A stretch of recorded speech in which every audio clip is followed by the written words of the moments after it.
رسول الله صلى الله عليه وسلم النبي يونس, Prophet Yunus A.S, he made the dua in the worst place on earth, and Allah responded to him with the speediest, the fastest saving of death Allah ever made to human beings. I want to share with you just a few details of Prophet Yunus A.S, Prophet Yunus A.S, dilemma when he was tested by Allah subhanahu wa ta'ala to be a messenger to his own people, and he did every possible way by his own means to make them believe in Allah subhanahu wa ta'ala, but they did not. They rejected him, they refused to listen to him, they denied his even as a messenger. And also, they threatened him every once in a while, saying, bug off, leave us alone, we don't want you with us. But he consistently did, until finally he reached a point, he said, I give up. And he said, you don't deserve me among you. And he left. His decision, this decision, it's fitna by Allah subhanahu wa ta'ala, definitely, but it's his own decision that he did not make tawakkul on Allah to do this job for him. He did not depend on Allah 100%, and plus he didn't have the patience and tolerance and endurance to go for his dawah. So Allah subhanahu wa ta'ala wants to teach him a good lesson, but the right way. He's a prophet. He's not normal like you and me. The prophets, they are ashaddu ibtila, which means they are more severe testing than average person. They will be tested severely more than a normal person. So Allah subhanahu wa ta'ala led him to go to the shore. He wants to leave even the continent. He wants to go to another continent through across the sea. So he stepped on the ship. All people on the ship, they know he's a pious person, he's a righteous person, and he's beloved, because he's a righteous one. But those people were superstitious, very superstitious among all human beings. Those people used to be. So as soon as he got on board, the storm in the sea started, and their ship was rocking back and forth, ready to be drowned. So they start looking at each other. Somebody jinxed here. Somebody who causes all this as jinx. Here, the English language, jinx for nahs. Nahs, it means somebody brought us bad luck.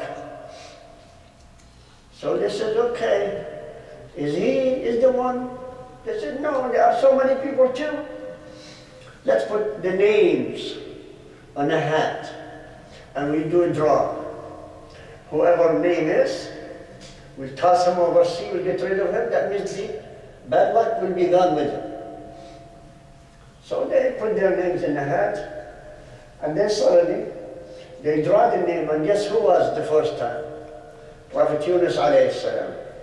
The old people, they said, no, it can't be. He's a righteous man. He's a messenger of God. He comes in to teach us something. It couldn't be the jinx. It could be somebody bring us bad luck. Let's do it again. And again, and again. 10 times. Every time they pulled the name Yunus from the hat. So they all said, come on guys, we have to stop. This is it. Okay, Prophet Yunus, come on, dove, and they dumped him overboard. Prophet Yunus A.S, when he was diving, not because he loves diving, he was thrown to be diving, going down, he realized what's there. There was a whale opened his mouth, and he knows what whales are all about. And the moment he got in the mouth of the whale clamped his mouth, and he was part of the water that the whale swallowed. Imagine a man with the tunnel of water sliding down so fast. While he's sliding down so fast, he realized, where is he going to go? To the inside of the whale. That means absolute death. So he raised up his hand while he was sliding down in that kind of speed. He said, La ilaha illa anta subhanak inni kuntu min al-zalimin. Allahu Akbar. Listen what the Rasul sallallahu alaihi wasallam told us about this dua. He is telling us this dua is three parts. Three parts. This dua is three parts. And he wants us all to use it on a daily basis. It doesn't matter, you did bad or you did good or whatever you do it daily. To indicate to Allah subhanahu wa ta'ala, I am having no idea how can I survive without you. The first thing says, La ilaha illa ant. This is the first part of this hadith. La ilaha illa ant. Which means, there is no God but you, Allah. That's total admission, to admit there is nothing in this universe worthy of being called God except you. Forget being worshipped or no worship, it's just to be called Allah or God except you. It's called tahleel. What is called in Arabic?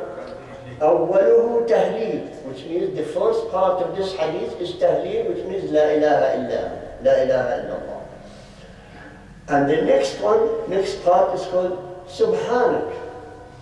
Subhanak, you are above and pure of all kind of misfortunes in the human era, in the human life. You are above our even imagination. We should not imagine you. Ya Allah, we should just take it as you are the one who is nothing like you. There is nothing in this universe resembles you in any form. So some people they're saying, but he said himself, my hand is strong, so he has hand. No. He's saying it for us to understand. Into our own level of understanding, he says, Yadahu mabsutatan. My God, Allah is saying, I am giving more than you deserve, but always give. Which means to represent a human being when you are really a giver, charity givers all the time, your hands are always giving. Not your mouth, your head, your legs, mostly your hand, right? So Allah subhanahu wa ta'ala is bringing the information to our level of understanding, so we can understand what he's saying. So subhanak, it means you are above any human imagination. And you are without a doubt, without faults, without any kind of defaults, any kind of bad building or bad creation. You are doing perfection. Everything is perfection. That's the second half, which is called tasbih. So the big أوله تهليل وأوسطه تسبيح. This is the second part of this dua. And the last part is إني كنت من الظالمين. I am the one who transgressed about myself, against myself. I am the one who caused all this zulm. on me and everybody else, or whatever I'm causing it for anybody else. So, the third part, اعتراف بالذنب, which means admission of guilt. See, you say, Ya Allah, there is no God but you. Subhanaka, you are above any human even calculation. But I'm the one who's guilty. I'm admitting my guilt. So this dua, Rasul sallallahu alayhi wa sallam, he said, عَجَبًا لِأَخِي ذِي النُّونِ, I am amazed how my brother the Nun, which is the another name of Yunus alayhi salam, the prophet and his family used to call him the Nun, plus his name is Yunus. He said, عَجَبًا لِأَخِي ذِي النُّونِ. He made a dua, أوله تهليل وأوسطه تسبيح وآخره اعترافا بالذنب.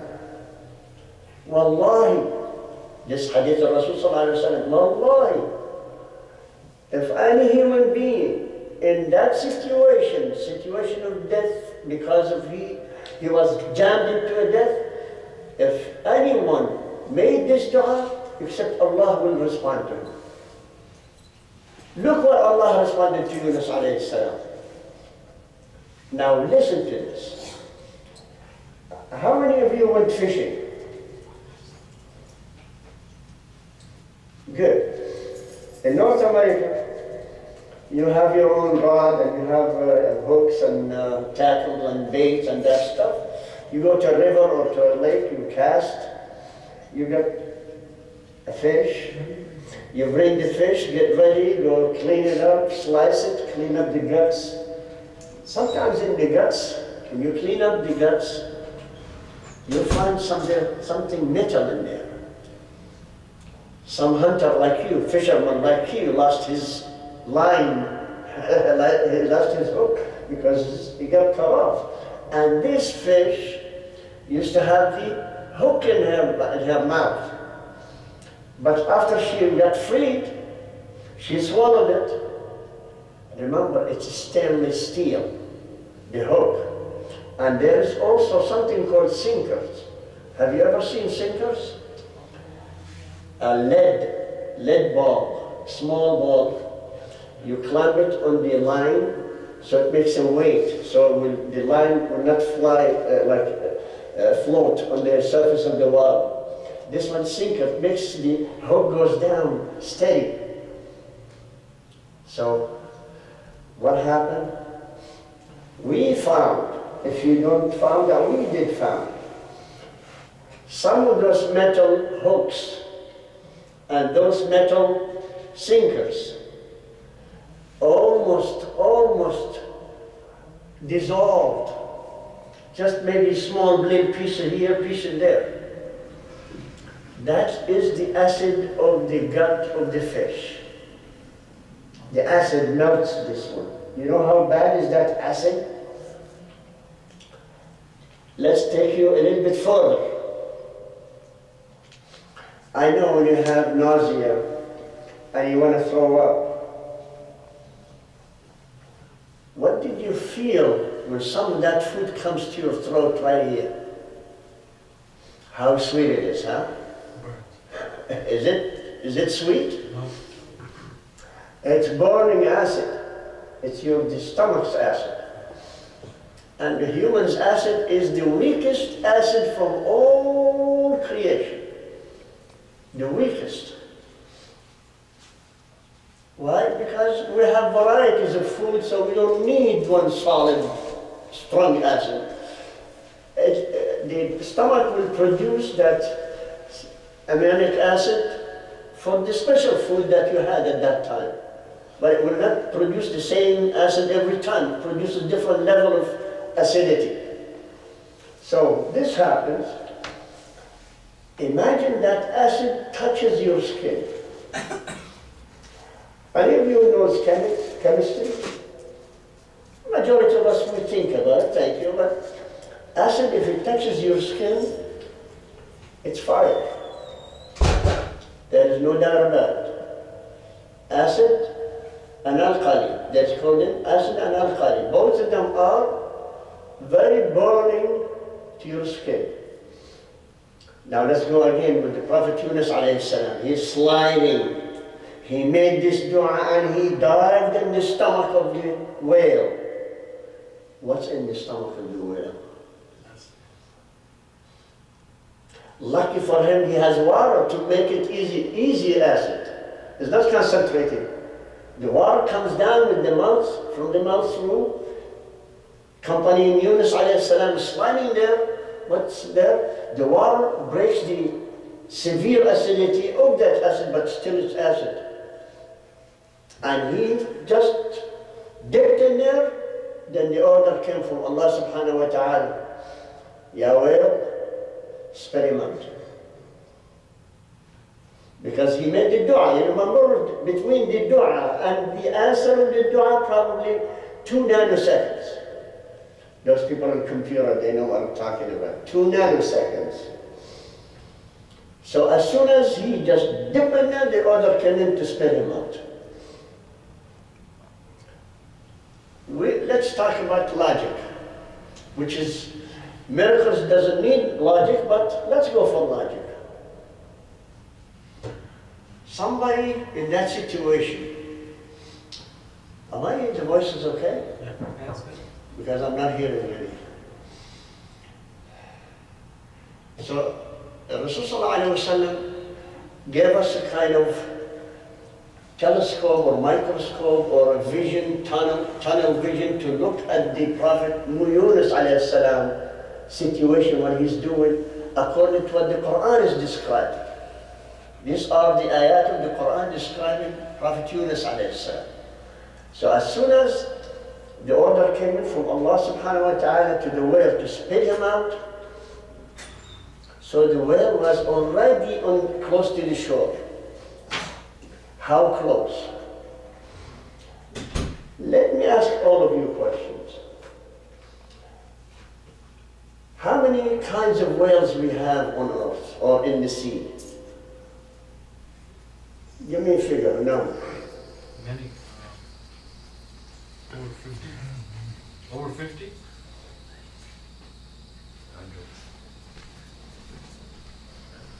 Give me a number. Maybe more.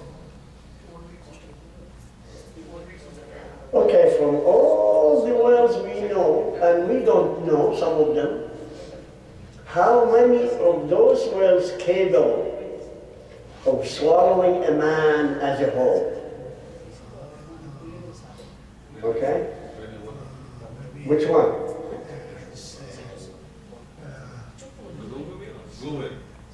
That's one. MashaAllah. I think he deserves a candy here. MashaAllah. That's one. What's the other one? I gave it a hint. There are only two kinds of whales that are capable of swallowing a human. What is it? Shark? No. Shark bites. Cannot swallow. I'm sorry? Called beluga, I think. Beluga? No, still again. Cannot. It's too small. Yeah, too small mouths. But thanks. Blue whale is one, and the gray whale is the other. The blue whale and the gray whale. Yes? What is it? I can't see it. He's talking about alligator. Oh, no, he's talking about whale. You have to talk about whale, only whale. Not crocodile. Okay. Whales, okay. So, the blue whale and the gray whale. The gray whale is the largest creature on earth Allah ever created. And the gray whale,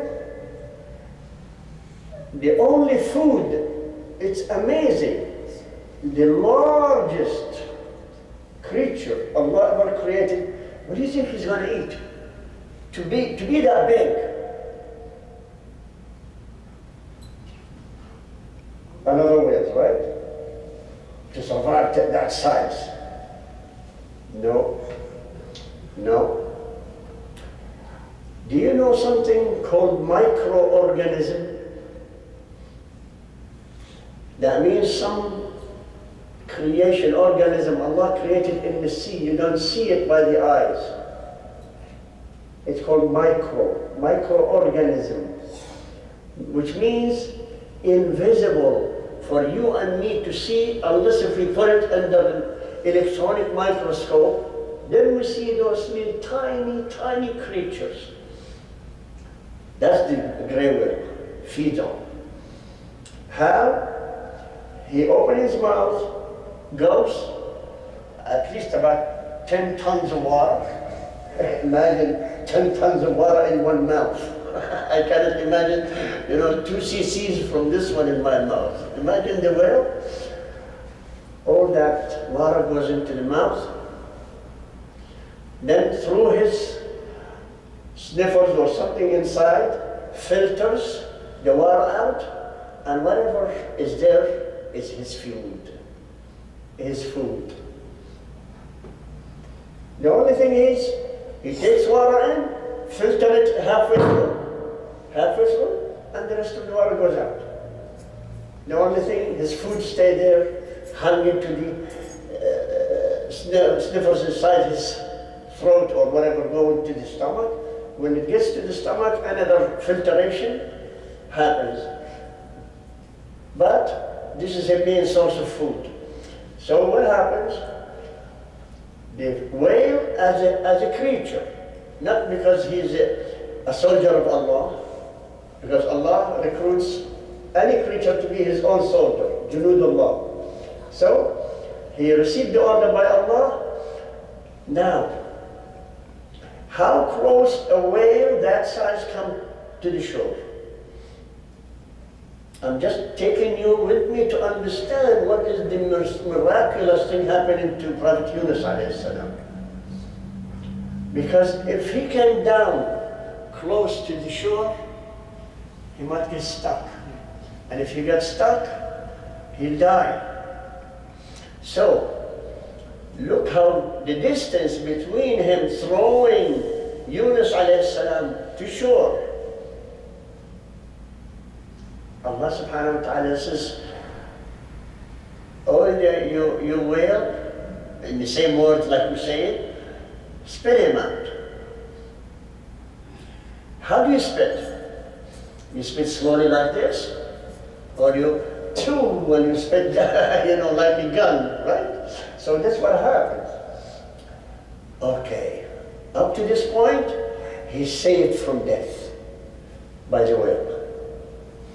Look what another dilemma comes into Prophet Yunus A.S. Do you think he's still conscious? Are you with me, brothers? Do you think he's still conscious? Cannot be. I think the mercy of Allah will never allow him to be conscious. Because if he's conscious, he'll go through hell, seeing all this happening in front of him. Especially his body going through this. The mercy of Allah always have certain ways to gulf each one of us so we avoid you going through pain. Because some of us, if we went through pain, we give up on Allah. Allah subhanahu wa ta'ala knows He created us. So the mercy of Allah, I believe, it was not written or not read anything, but I believe myself in the mercy of Allah, he was not conscious. Besides, when he was flying from the mouth of the whale, and he landed on the shore. I love the shore. It's so, mashallah, cotton and fluffed up mattresses, mashallah, and sponge and all of that, right? Ready for him, right? What's waiting for him on the shore? You have to imagine two things, either rocks or sand. Which one do you think? Okay, mashallah, I don't give you candy. You cost me so much. This guy, he cost me so much. So, there was sand. Now, I'm asking each one of you, have you been ashore, on the beach? If you are on the beach, Could you ever rub your healthy hand like this back to your hand? Could you rub it on the sand like that? I dare anyone, if you rub your hand like this, I dare you to rub your hand in this material, which is softer than sand. See how it feels, your healthy hand, your healthy skin. I'm telling you, it's one of the worst feelings. Barakallah, thank you very much. I needed that. Bismillah.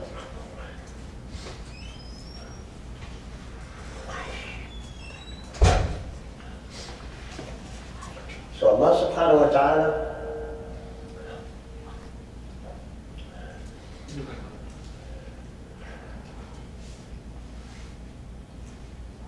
He's telling us the whale spat him onto the shore. Now we are with Prophet Yunus A.S.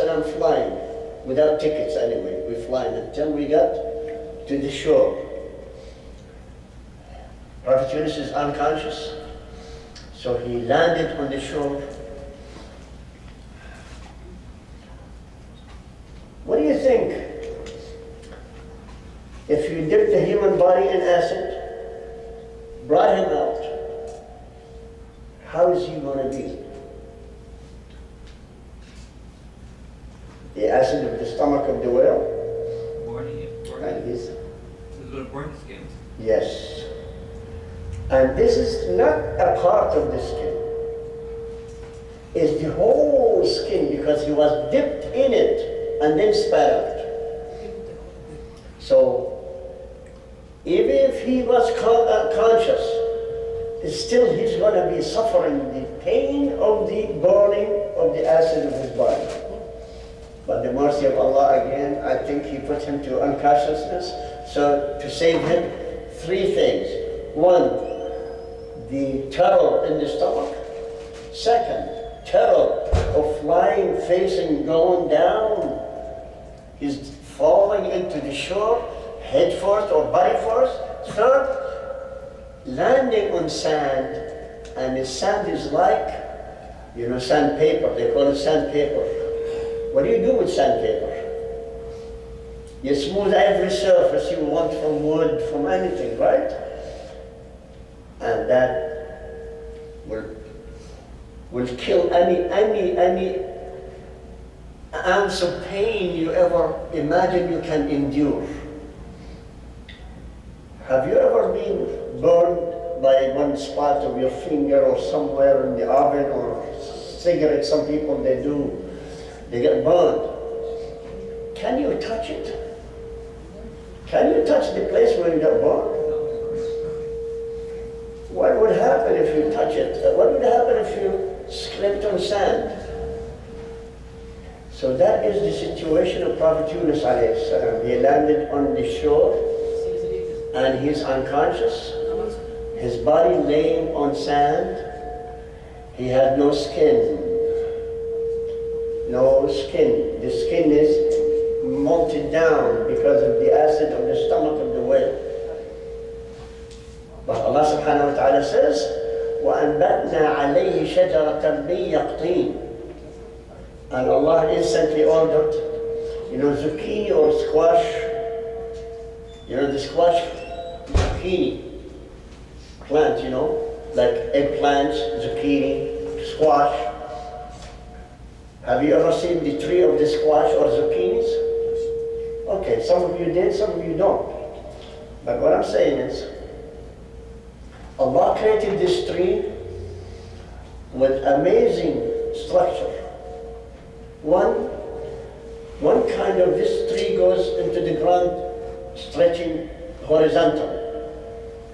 The other kind, if you lift the sprout, at the first sprout of it, lift it up, hang it in the wall, it goes upward. And third kind is stand up like a tree by itself. And that's the one Allah subhanahu wa ta'ala saying, وَأَنْبَتْنَا عَلَيْهِ شَجَرَةً مِّن يَقْطِينٍ. So Allah ordered that tree. Imagine tree to sprout from the edge of the water on the shore.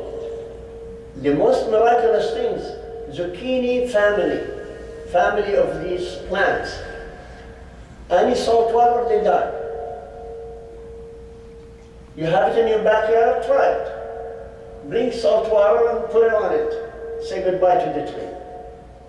Look at the miraculous about it. Allah planted it right at the edge of the water. Where? Because Prophet Yunus A.S. is right there. He's lying like this, and the plant right here. And this is the seed.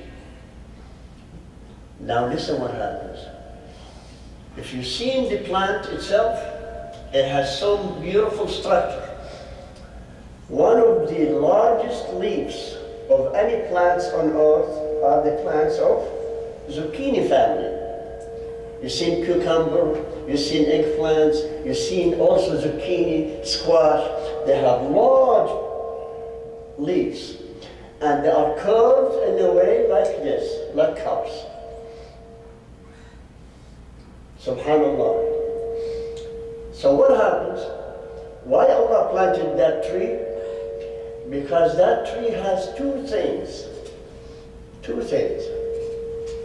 One is the curves that the leaves is, which means any rain, anything is going to hold it for a while, but it's going to be dripping from different sides. Dripping. That's one. Second, at the surface of the leaves, there is discharge called like milk, drops of milk, small drops of milk. Sometimes when you touch it like this, you see it's milk in your hands on the surface of the zucchini or squash tree. Yaqteen is called, both of them in English they call it yaqteen, but it's squash or zucchini. What was discovered lately, after the First World War, because they used so much chemical warfare, they burned a lot of people. They found a Muslim among those soldiers who are fighting in Europe with them. Some brothers from India used to be recruited by the British, you know, to be a unit, Indian unit, to go to the war on behalf of the British, because they are the masters. So when he saw those people doing this, he says, I remember the Quran says, Yaqteen. So he started asking people around, do you have zucchini trees, do you have squash trees, do you have? They said, yes. So he told them, please bring me as many leaves as you can. So they used to bring the leaves, he used to sit and scrape the surface of the leaves of the tree, and he puts it like ointment on the bones. Wow! They said, amazing. This Muslim guy, he knows what we're talking about. Let's do a burn unit. Now, since that day, they formed something called burn unit in every medical corps. In every hospital now, there is a burn unit too. You've seen somebody who's burned, and they have that yellow Vaseline kind of, and with gauze, you put it on the skin of a person who's burned. That's from the tree of squash. Now let's go back to Prophet Yunus. He's waiting for us to learn now, right? So, alhamdulillah.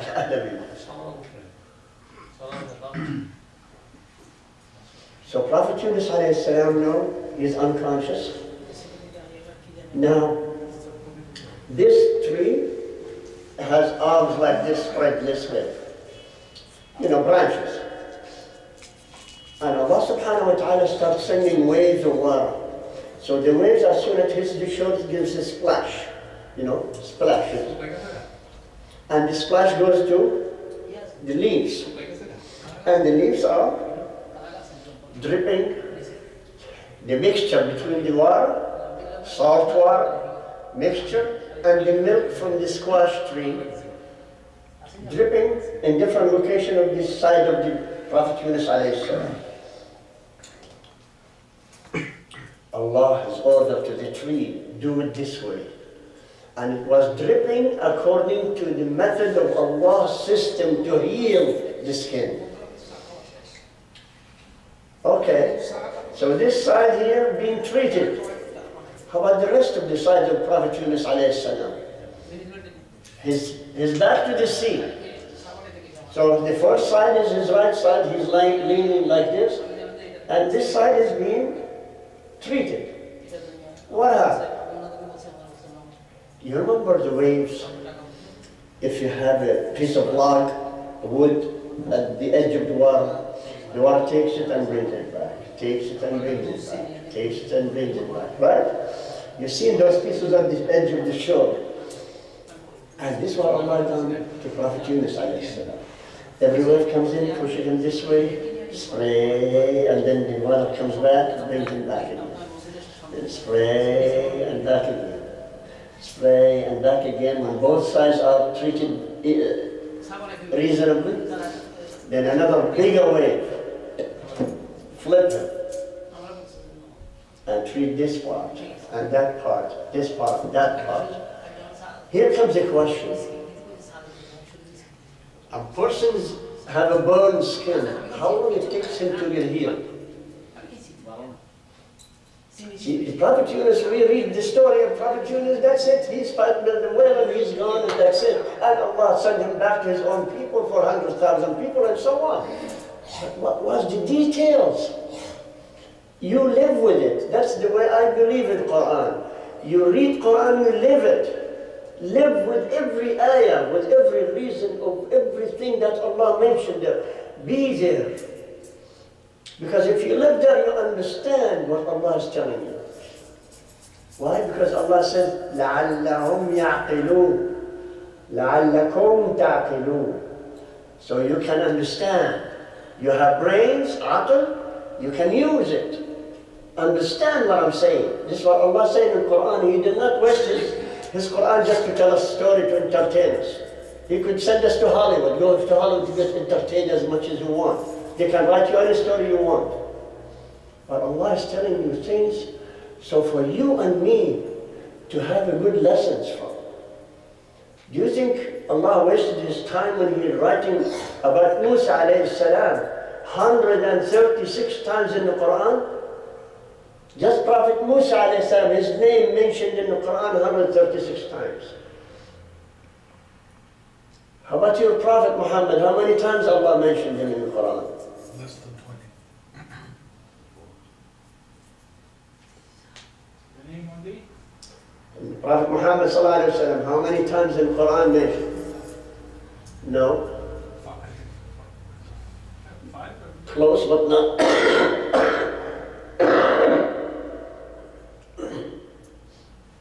Now I'm going to give candy whoever said the right one. If not, I'll take it myself. 3. Nobody? Okay. It's mine. Okay. 4 times as Muhammad and 1 time as Ahmed. One time I was, discussing this with a brother Muslim about this son. He said, when you read the Quran, everything about Bani Israel, about Musa, about this is part of Torah, not part of Quran. I said, what? He said, this is not for Muslim, this is for Bani Israel, this Quran, not for us. But Allah is telling us through their Torah that Muhammad is 4 times and Ahmed is 1 time for the Christian. I said, brother, are you sure you're talking about the right thing? He said, what else? We are reading all the stories about people, Bani Israel and Musa alayhi salam. Nothing about Muslim. There is a few clips about Muslim. All of this, you have 136 times Prophet Musa alayhi salam mentioned in the Quran. Imagine 136 times. That's not for us. This is for Jews. I says, okay. True. This Quran was revealed for the Jews to teach them how bad they were, to tell them the truth about themselves. Because 136 times they messed up with Allah subhanahu wa ta'ala. They denied Allah. They refused Musa alayhi salam. They even worshipped the ijl, the calf, you know, they worshipped it. They refused his food. They did not have to fight for his sake. They didn't have jihad. They told Musa, you and your God go and fight those Palestinians. Go, go. Allah is telling us what they've done.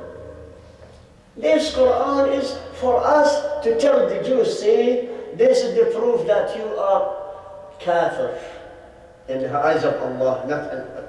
Don't ever mention that in your tongue. It's not yours. This is Allah's words. But Allah is telling us, people of Bani Israel, they've done all the things I mentioned to you in the Quran. Don't do like that. So I'm giving you an example of bad things not to do. So in the Day of Judgment, sir, you do not claim, I don't know. How come you worship the calf? The cow? I don't know, because nobody told. No, no, no, no. I said in the Quran, people of Bani Israel worship the calf. And what I've done to them, you read that in the Quran too. See? Allah subhanahu wa ta'ala sent Musa alayhi salam to tell them, how could you, how do you dare to worship other than Allah after He showed you? He saved you from Fir'aun. You crossed the sea. You saw how we split the sea. And you, as soon as you landed free now, you are free, not slaves. You were slaves. Now you're free. Now you start looking for other God. What is your sense? And then when you worship God, who convinced you to worship this calf? They said the Samari. A Samari, why? Because he wants to take your gold, melt it down, made something, but he has some special thing. But anyway, to cut the story short, this is, when I told this guy, I said, these are to tell us not to do like them. Allah does not waste His Quran for stories to entertain you and me.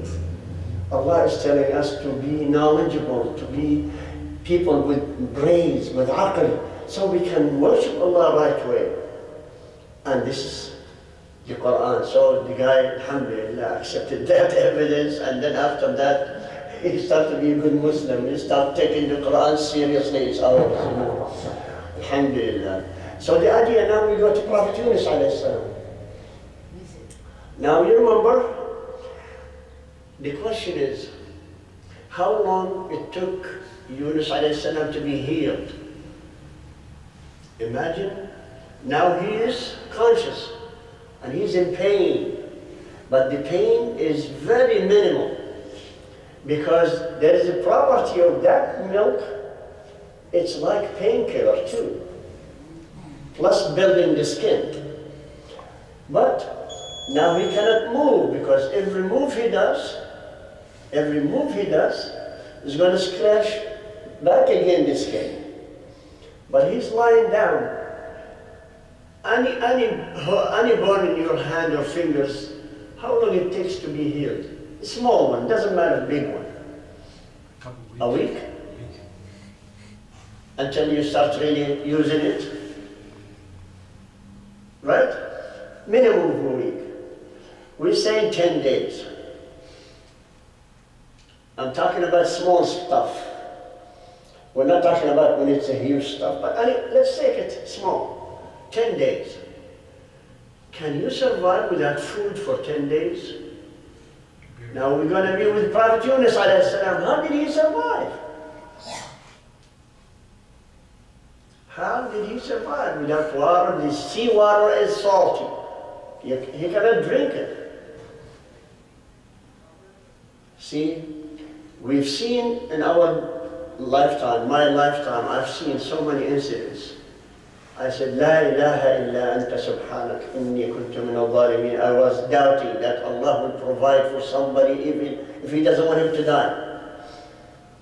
So many stories, so many things. I've been witness to so many of them. But I'm going to mention one. A mother and father, they gave a birth to a deformed baby. No hands and no feet. As soon as the mother realized she has a deformed baby, no hands and no feet, she and her husband took the baby during the night in the middle of the desert. They threw him there, they came back. They don't want to be embarrassed, you know. You know, we cultural, sometimes we don't accept it's Allah's gift. For 4 months, the baby was 4 months old when we found him. How? A baby from 1 hour birth to 4 months. Because we noticed the tracks of animals. We saw what made us find them.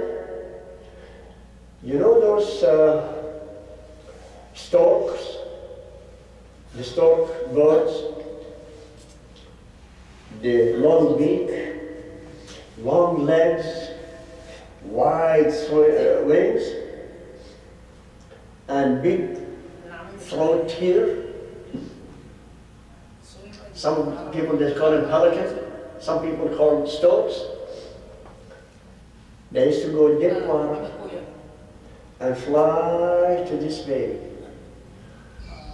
drip the water in his mouth. Ants bringing some soft seeds. This is what we found, but at the beginning we found the traces of cat. The cat was feeding him breastfeed. Imagine? Because we found some feather of the cat underneath his head, underneath his back, and then we found again a wolf again, regurgitate, you know the regurgitation of the wolves. They eat, and then suddenly when they come back to their den, they get some of their food to their babies. It's already half cooked or half prepared. And this wolf used to feed the baby small pieces. For 4 months, when we found out the baby is healthy like a bull. Subhanallah, this is one incident I'm not going to describe anymore, but this is when Allah takes care of something, Allah will provide. So Prophet Yunus A.S, I believe now, there is no mention in any record, in any place, except Hadith of Rasul saying Allah took care of Yunus A.S. But I lived it. I went through from the moment he slipped inside the whale until he was healed and he stood up, ready. Then Allah said, وَأَرْسَلْنَاهُ إِلَى مِئَةِ أَلْفٍ وَأَوْ يَزِيدُونَ. Now he went back to his own people. What's the population of his own people? 100,000 and a little bit more. And when did he found them? He found them all in the Masjid, all in the mosque, praying. He was shocked. And Allah mentioned, the only human nation Allah has mercy on them to believe in Him without the Prophet among them is called Yunus. The nation of Yunus, they believed in Allah with no Prophet among them. And this is almost just a few details about Prophet Yunus A.S. Just to tell you that each story in the Quran is not whatever you just read, the few words in it. You live it. You taste it. You know what the miraculous dealing and wheeling of Allah with each one of us. You know what Allah has in store for you if you start to, your brain starts to open up. You start to open up, see what the mercy of Allah contained. How it does contain so many things. Because Allah subhanahu wa ta'ala decided to give us the final rule in the universe. He said, وَرَحْمَتِي وَسِعَتْ كُلَّ شَيْءٍ. My rahmah engulfed everything. So anything you see, find the rahmah in it. You want to know how bad it is? Look at the Surah Al-Kahf. All of us, we read Surah Al-Kahf mostly every Friday, right? We're supposed to anyway. Surah Al-Kahf has 3 stories. Major story is Prophet Musa alayhi salam again. Prophet Musa alayhi salam again, Allah subhanahu wa ta'ala is telling him, you said that you know everything. You are the most knowledgeable person on earth. No, you're not. I have somebody who's more knowledgeable than you, Ya Musa. He said, who's that, Ya Allah? I thought I am the one who knows everything about you and about... He said, no, no, no. But Ya Allah, how can I see him? How can I learn from him? Where can I find him? He says, you find him when you travel by the sea, when the 2 rocks meet together. Imagine, travel in the sea and 2 rocks meet each other. You need somebody with navigation skills, with a lot of charting and a lot of satellite, looking where is that stuff. But he said, no, no, I'll give you a sign. You go to this specific place, but if you lost your way, you take with you a whale, small whale, or a big fish, whichever call it. In Arabic language, the word hoot indicates both whale and fish. So you can use both of them for the same meaning. So some scholar says whale is the normal whale, a fish is any fish. But when we think of the boat of Prophet Musa alayhi salam with his student's name Yusha alayhi salam. That boat, I don't think it can support carrying a whale, because a 2-man boat, he didn't have a yacht like those rich people. It's a boat. How big is the boat? Remember, it cannot support a weight of a whale. So it could be a big fish, or medium-sized fish, whichever. Allah subhanahu wa ta'ala says, the moment you discover you lost the fish, that's the place where you find the man. So, as Allah said in Surah Al-Kahf, Surah number 18, Allah subhanahu wa ta'ala told Prophet Musa alayhi salam to go through with your boat in the middle of the sea with your ghulam. Ghulam is Prophet Yusha alayhi salam. So they struggled until he went to sleep. When he woke up, he called his ghulam, he says, bring us our food, we are being so tired. He said, you know what I forgot? Shaitan made me forget something. He said, what? That we lost the whale, we lost the fish. He said, but this is what we're looking for. Where did you lose it? He said, I don't know, but when I saw it, I forgot to tell you, you were asleep. So they turned around, but Allah also left. You remember there is the suds, when there is small waves, when you run around like this, it makes a sud like soap at the face of the water. Allah froze that one. So the traces of the fish was known now, they can see it. Until they found, where is the place they found it? Then there is Al-Khadr alayhi salam sitting there. Then the Prophet Musa alayhi salam came to him and says, are you the Al-Khadr, the one Allah told me that you have no more knowledge than I do? He said, yes. He says, can I be your student, to follow you, to teach me? He said, إِنَّكَ لَن تَسْتَطِيعَ لَهُ صَبْرًا. You cannot have patience. He said, take me, Allah will give me patience. I have more patience. I've been patient with Bani Israel, you know, I can be patient with you. This thing here is beyond your knowledge, beyond your khibr. Khibr means knowledge or experience or previous knowledge. He said, but I learn. He said, okay, whatever you see me doing, don't ask question why. It's okay, huh? I'm gonna zip it. So they rode in a brand new ship now. He says, come on, let's hop into this ship. They hopped into a ship. It's a brand new, big ship. So I went down to the bottom, and he took the axe, and he made a big hole in this ship. He said, why did you do that? Prophet Musa is telling Al-Khadr, why did you do that?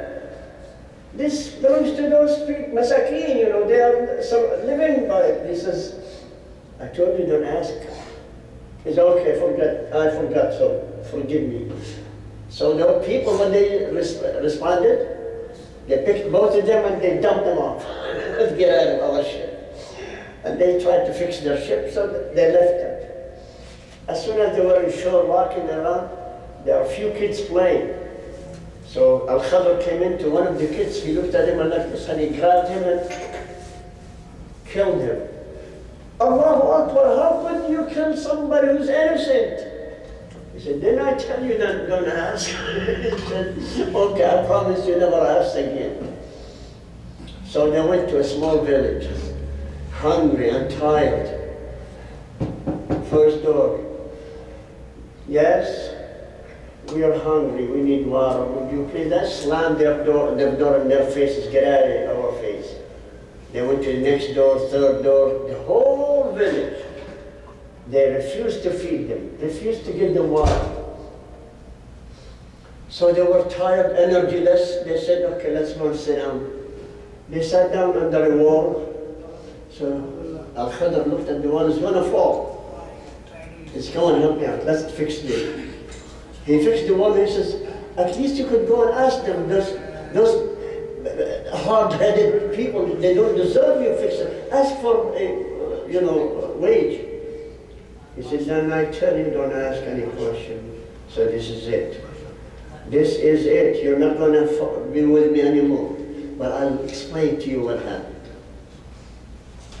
See, he said, the ship that I made a hole in it so it would make it not brand new, it would be defaulted, would be fixed, it would be scrapped, because those masakeen live in the country, they have a king. Every new ship, he sees it, he kills the owners, he confiscated the ship. So this is rahmah from Allah to those masakeen to save their ship. So now they can earn their living after they fix it. It doesn't need to be brand new. So what kind of sign of rahmah? To drill a hole in the ship so it will be sinking. But they fixed it anyway, it was not sinking. This is another manifestation of rahmah of Allah. He said, okay, what about the boy? You killed the boy.